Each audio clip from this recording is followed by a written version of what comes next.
Então a Bíblia vai dizer o seguinte: indo eles de caminho, entrou Jesus num povoado, e certa mulher chamada Marta hospedou na sua casa.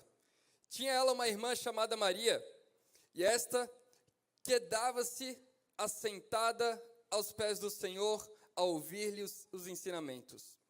Marta agitava-se de um lado para o outro, ocupada em muitos serviços. Então se aproximou Jesus e disse: Senhor, não te importas que a minha irmã tenha deixado que eu fique a servir sozinha? Ordena-lhe, pois, que venha ajudar-me. Respondeu-lhe o Senhor: Marta, Marta, andas inquieta e te preocupas com muitas coisas. Entanto, pouco é necessário, ou mesmo só uma coisa é necessária. Maria, pois, escolheu a boa parte, e essa não lhe será tirada. Espírito Santo de Deus, nós te agradecemos por essa noite. E já de começo eu quero deixar o teu espírito livre para falar o que quiser. Por mais que essa palavra ela tenha uma organização, ela tenha tópicos, eu quero te dizer que tu és livre para falar o que quiseres essa noite aqui, Espírito Santo. Nós te entregamos esse momento de palavra, que essa palavra seja como uma semente que cai numa terra fértil, num coração fértil, numa mente fértil, e que ela germine e que ela frutifique. Nós te entregamos esse momento de culto, em nome de Jesus. Amém. Esse texto ele tem falado muito comigo, principalmente nesse ano de 2024. O título dessa mensagem hoje é Tempo de Ouvir. Eu estive agora na Europa, nas nossas igrejas, e eu estou pastor da sede. Você imagina que são muitos compromissos, muitas responsabilidades, nós lidamos com muitas pessoas, muitas famílias, e esse tempo que eu passei lá na Europa, eu pude me desconectar um pouco do que eu estava fazendo e tive o prazer de apenas estar recebendo. E o que foi gerado no meu coração através desse texto é algo que com certeza vai nortear a minha vida daqui para frente, amém? Então o nome dessa mensagem é Tempo de Ouvir, e eu espero que o seu coração esteja aberto para recebê-la. Aqui nessa passagem, então, uma mulher chamada Marta, que todos nós conhecemos, ela hospeda Jesus em sua casa.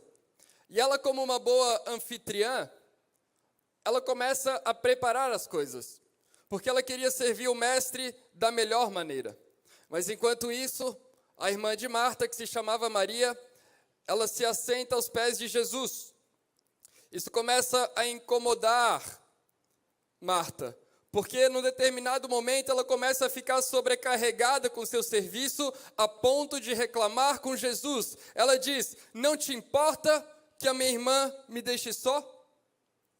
E esse texto me gera algumas reflexões. O primeiro tópico dessa noite é esforço direcionado. Alguns meses atrás, na verdade, 1 ano e meio atrás, o meu pai ele me deu a missão de assumir a nossa igreja sede. Para que você entenda o contexto, hoje eu tenho 32 anos. Sei que não parece, porque eu tenho cara de jovem, sem procedimento. E eu nunca entendo essa risada. Não sei se é... Mas, enfim, eu assumi a igreja jovem, mas a promessa de eu assumir a igreja é quando eu era mais jovem ainda. Então, desde os 25 anos, há 7 anos, o meu pai vem me consagrando como pastor da sede. Então, com 25 foi a primeira vez, pastor. 25, ele me botou na frente da igreja. A partir de hoje, o Lucas é o pastor da igreja. Todo mundo, glória a Deus. No outro domingo, ele estava pregando. 26. Ia de novo. O Lucas agora é o pastor da sede.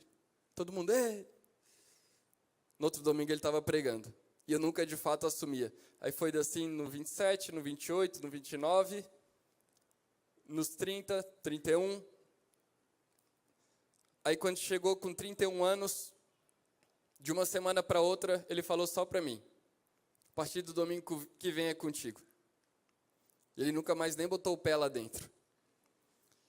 E naquele tempo, depois de tudo isso, a nossa intenção foi de mostrar bom trabalho. Já que existia uma expectativa sobre mim, agora a minha intenção é mostrar um bom trabalho.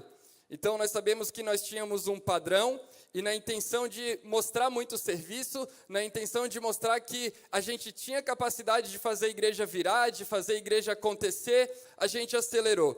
Nós aceleramos, e eu percebo que existe meio que um pensamento geral na nossa sociedade de que muito trabalho, ou seja, muito esforço, é sinal de muito resultado.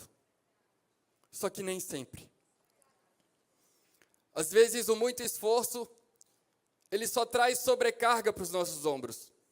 Às vezes o muito esforço, ele só nos deixa insatisfeitos, cansados, e o resultado disso é que tudo começou a dar errado. A igreja começou a esvaziar, a entrada financeira da igreja, que são muitas responsabilidades, afinal é o campo sede, é o campo principal da igreja, começou a cair, mas tudo isso porque nós estávamos atarefados. Muita energia, muita disposição, olha só, muita intenção boa, mas pouca direção. Pouco ouvir, pouco saber o que Deus queria. E assim é quando nós estamos muito atarefados, nós deixamos de ouvir muitas coisas que o Espírito quer falar aos nossos corações. Nós estávamos na situação de Marta, enquanto Deus nos queria como Maria.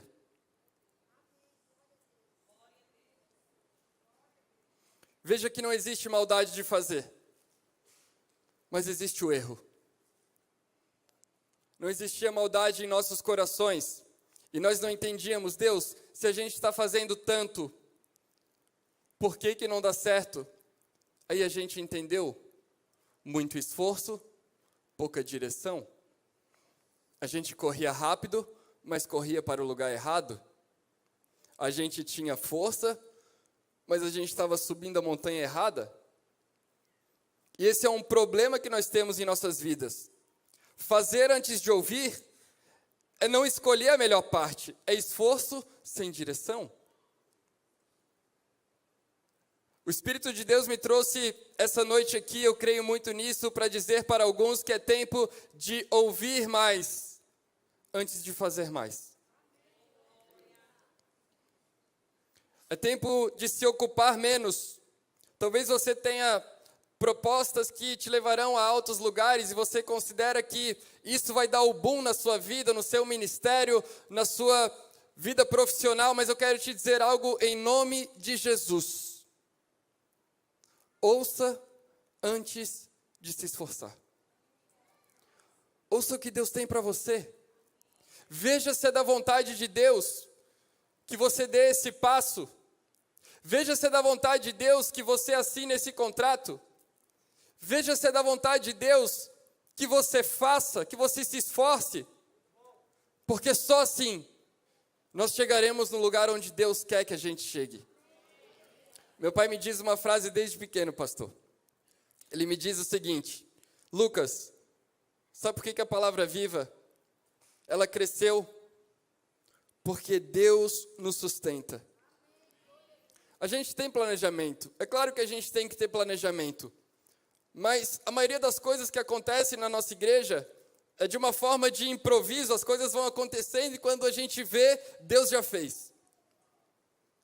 Nós estamos abertos para saber de Deus o que Ele tem para a gente. E a frase que Ele me falou foi: quando a gente faz, nós temos a tarefa de sustentar, mas quando Deus faz, Ele mesmo sustenta.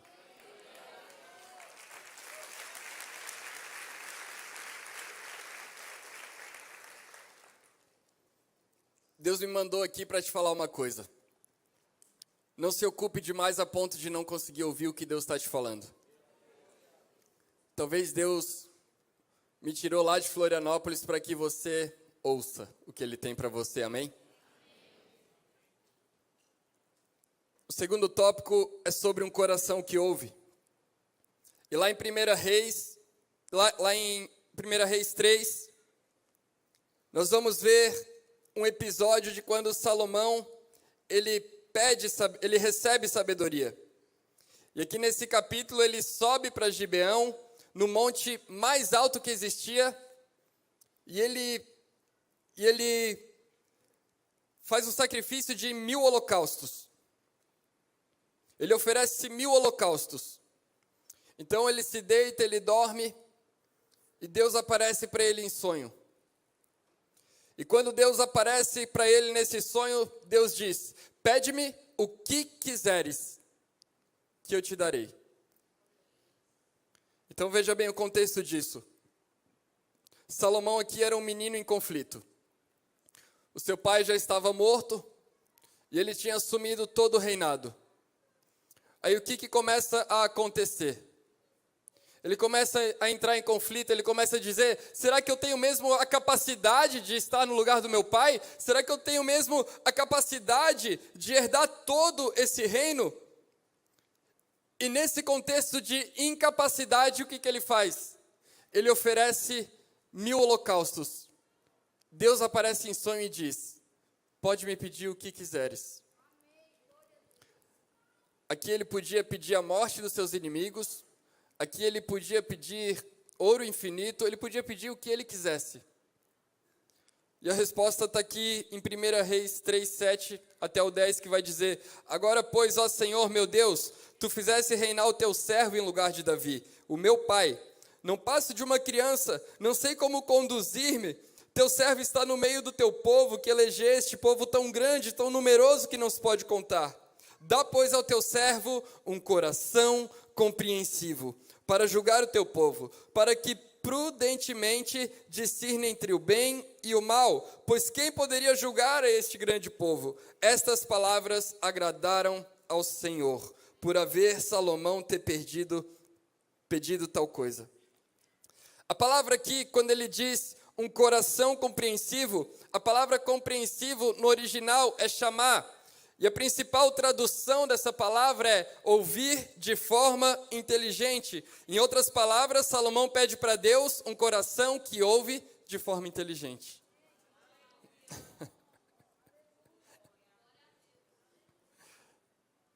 Ele podia ter o poder na mão dele.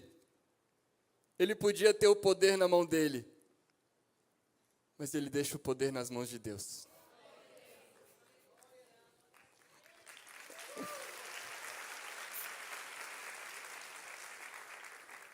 Salomão entendeu desde a antiga aliança que não é sobre o que ele faria com o que ele tivesse na mão, mas sempre foi sobre a vontade de Deus e sobre o que Deus queria fazer através dele. Então, por isso, ele pede um coração que ouve. E como consequência, sabe o que Deus diz? Deus diz o seguinte, está ali em 1 Reis 3, do 11 ao 14. Disse-lhe Deus: já que pediste essa coisa, e não pediste longevidade, nem riquezas, nem a morte dos teus inimigos, mas me pediste entendimento para discernires o que é justo, eis que faço segundo as tuas palavras. Dou-te coração sábio e inteligente, de maneira que antes de ti não houve um igual, nem depois de ti o haverá. Também até o que me pediste eu te dou, tanto como riquezas como glória. O que não haja teu igual entre os reis, por todos os teus dias. Se andares nos meus caminhos, e guardares os meus estatutos, e os meus mandamentos, como mandou Davi, o teu pai, eu prolongarei os teus dias. Deus está falando aqui para Salomão: já que tu me pediu entendimento, já que tu se dispôs a ter um coração que ouve, sabe o que eu vou fazer? Até o que tu não pediu, eu vou te dar. Até o que tu não pediu, eu vou te dar.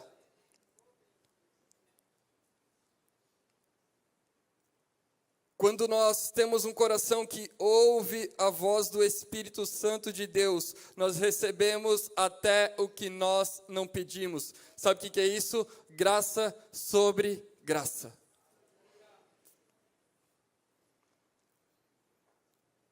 Nós estamos tão atarefados às vezes, que nós estamos perdendo a melhor parte. O esforço inútil tem roubado de muitos o mover de Deus em suas vidas. Eles ficam preocupados, se eu não fizer, ninguém vai fazer. Mas a obra não é nossa, a obra é de Deus, não depende da gente. Se Deus nos colocou num tempo de descanso, nós devemos descansar. Se Deus está nos chamando para ficar em repouso, nós devemos repousar, porque Deus quer falar com a gente. A nossa tarefa não é sair fazendo, não é sair delegando. A nossa tarefa é dobrar os nossos joelhos e pedir: Deus, fala comigo. O meu coração é o coração que te ouve. Aí sabe o que acontece? Ali, eu acho que é João 12. João 12 tem um texto onde, novamente, Jesus está na casa de Marta. E Marta está novamente o quê? Ocupada. Esse episódio acontece depois do primeiro episódio. E Maria, ela está fazendo, sabe o quê? Ela não está somente ouvindo. Agora ela está aos pés de Jesus. Eu não sei se você pegou, mas quem não ouve fica preso sempre no mesmo ciclo. Maria, que estava no primeiro ciclo, prostrada ouvindo, no segundo ciclo ela estava adorando. Quem entende, vive uma constante vida de adoração. O nosso ouvir tem evidências. Quando eu ouço, tem evidências. Um coração quebrantado, um coração humilde, um coração que ouve. Marta continuou ocupada. Maria, de alguém que estava ouvindo, agora estava adorando. É tempo de quebrar esse ciclo de sempre estar ocupado. É tempo de quebrar esse ciclo de correr atrás das coisas e as coisas não acontecerem. O próprio Salomão diz lá em Eclesiastes, dizem que Eclesiastes é um livro que Salomão ele escreve lá no final já de sua vida, e ele fala do tempo em que ele estava afastado de Deus. O tempo que ele deixou de ouvir a Deus. E sabe o que ele diz? Eu corri, ele fala assim, eu não me neguei a nenhum prazer, tudo que eu podia ter, eu tive. Aí ele diz, mas tudo isso foi inútil. E ele diz mais, foi como correr atrás do vento. Andar ocupado muitas vezes não quer dizer que você é uma pessoa de sucesso, porque Salomão tinha todo o dinheiro do mundo. Se juntar tudo que a gente tem aqui, não dá nem a entrada do templo de Salomão. E sabe o que ele considerou isso? Inútil. Correr atrás do vento. Não é porque você está progredindo na sua vida financeira, não é porque você está ficando mais conhecido, mais influente, que você está tendo sucesso. Às vezes você está fazendo tudo isso em troca de algo. São seus filhos que estão crescendo e você não está acompanhando a fase. É as pessoas que estão perto de você, estão precisando, estão chorando, estão gritando de dor e você não está vendo porque você está ocupado. O nosso sucesso é ouvir o que o Senhor Jesus tem para falar para a gente. E se Ele manda a gente parar, a gente para. Mesmo que todo mundo fale, não para, a gente para. Porque nós nascemos para adorá-lo. A evidência de quem ouve é adorá-lo. A evidência de quem ouve é se prostrar diante de Jesus e dar o melhor do que tem. A pessoa que sempre está correndo atrás das coisas, ela retém, ela não é generosa, porque ela depende daquilo. A evidência de quem ouve é adorar, é derramar aos pés de Jesus, é dizer, eu não tenho nada. Pega o meu cargo de pastor, pega o meu cargo de líder, é tudo teu, Senhor, é tudo para a tua honra, é tudo para a tua glória.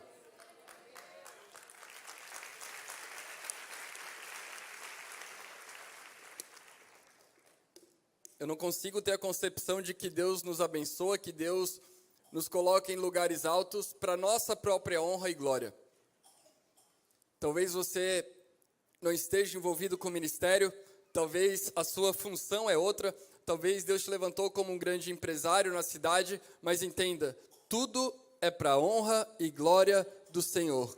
Se o que você faz não abençoa a obra, não faz a obra de Deus crescer, você está fazendo para você. Mas um dia Jesus vai voltar. Tem um pastor que fala assim, a eternidade é real.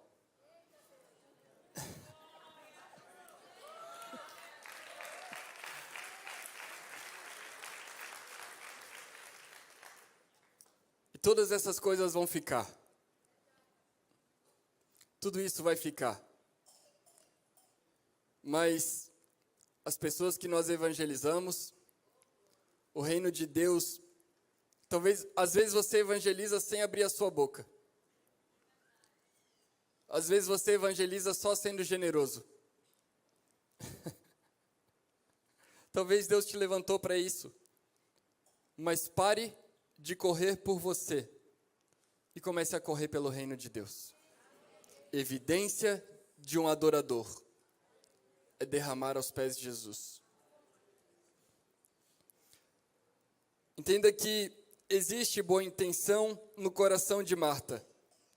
E talvez você esteja aqui nessa noite, e eu não estou querendo dizer que você é maldoso, eu não estou falando de maldade, eu estou falando que mesmo com boa intenção, você pode estar errado. José não deixa Maria numa boa intenção durante a madrugada? Aí o que o anjo fala? Volta, porque o que foi gerado em Maria é do Espírito Santo. Não quer dizer que porque a gente tem razão, nós somos donos da verdade. A verdade é o que vem do coração de Deus. E se Deus falou que o que tem na barriga de Maria foi gerado pelo Espírito Santo, eu vou voltar. Eu não vou me preocupar com as humilhações, eu não vou me preocupar com o que os outros vão falar, porque eu estou ouvindo.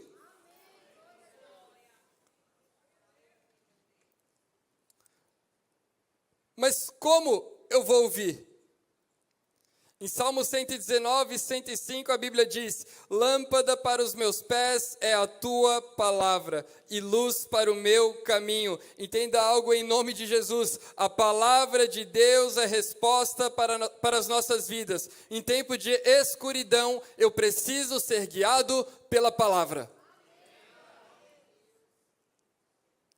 O problema é que nós queremos achar a luz de nossas vidas em muitas coisas, e nós esquecemos que Deus fala através da palavra dele. Gente, eu falei isso na aula ontem, nada contra coach, nada contra todo esse tipo de gente que se esforça para ensinar, mas você tem que entender que o que essas pessoas têm para te passar, que o conhecimento humano, ele só faz você crescer na horizontal e não na vertical, não no relacionamento com Jesus.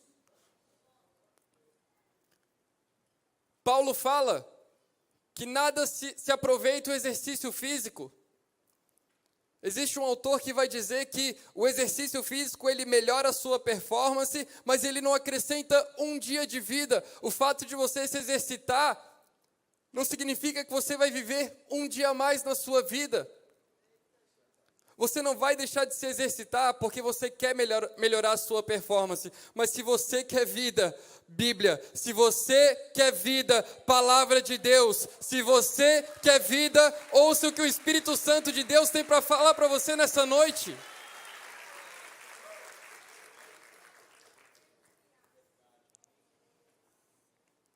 Dia após dia nós somos atacados em nossas mentes com pensamentos, por pessoas, com palavra do mais profundo do inferno, e é por isso que ouvir a palavra de Deus, ouvir o que Deus tem para falar é de fundamental importância, porque é isso que nos define. É isso que nos define, é o que Deus está falando a nosso respeito. Você sabe que quando Jesus ele foi tentado pelo diabo no deserto, o diabo diz: se és filho de Deus, transforma essas pedras em pães. Se és filho de Deus, se joga do alto do pináculo aqui, do templo. Se és filho de Deus, Se és filho de Deus, se és filho de Deus, se és filho de Deus, se és filho de Deus, se és filho de Deus. E aquilo deve ter ficado no coração de Jesus. Aí por último, se prostrado me adorares. Aí Jesus fala, eu não vou cair nessa. Mas eu fico aqui refletindo. 40 dias antes, o que acontece? Jesus ele é batizado por João Batista. E vem uma voz do céu e diz, tu és meu filho amado, em quem me comprazo. Jesus tinha ouvido que ele é filho.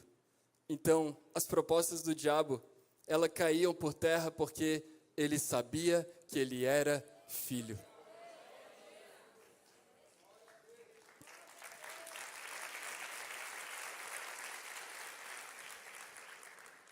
Se nós não estivermos ligados com o que os céus estão dizendo, nós sempre vamos ficar reféns das propostas do diabo. Como nós temos influência na cidade de Florianópolis e no estádio de Santa Catarina, aparecem as propostas mais mirabolantes que você pode imaginar. Para a gente assumir um alto cargo, para a gente emprestar a nossa influência, claro, tudo em troca de algo. Ou é de voto, ou é de um lugar de influência, é um lugar de fala, é um apoio. E a nossa cultura lá é a seguinte, nós vivemos por propósito e não por proposta.